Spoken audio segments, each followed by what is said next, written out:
on JD and Baidu. Bring in Jiong Shao, China tech analyst at Barclays. Our guest host, Fred Newman, is still with us. Jiong Shao, let's start with you.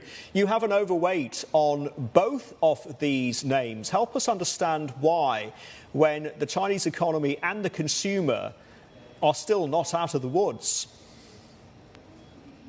Well, I think if you look at the results from some of the largest Chinese internet tech companies in this quarter, for example, Alibaba, JD, and Tencent, that will tell you that it's not all even across the entire Chinese economy. Sure, the macro economy may be weakish, but some of these internet companies are doing just totally fine. If you look at the JD's results today, the GMV figure, by the way, that's a general merchandise value sold.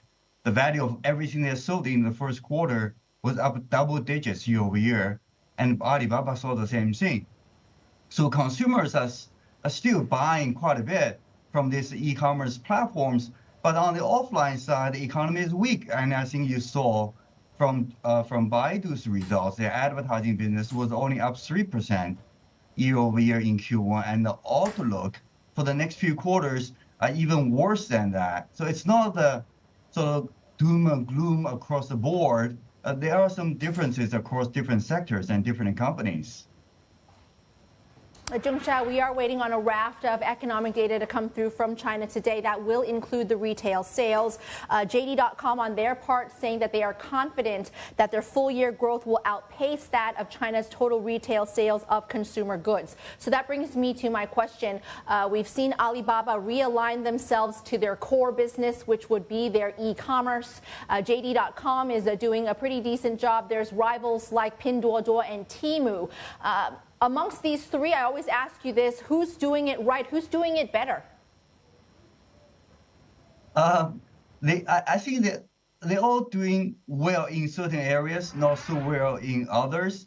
I think Pinduoduo, for example, they're doing amazing for their Temu business, which is a cross-border business. And both Alibaba and JD lost quite a bit of share in the last few years to both Pinduoduo and Douyin. Now, these two giants in e-commerce have kind of woken up. They start to be very aggressive about 6 months ago, say, we're going to fight, we're going to defend our market share. Both have placed emphasis on consumer shopping experiences, like free shipping, free return, and both are seeing that the market share stabilizing, if not getting back a little bit. So I think on average, they're all doing well. But as an investor, you kind of invested in them for different reasons, I may say.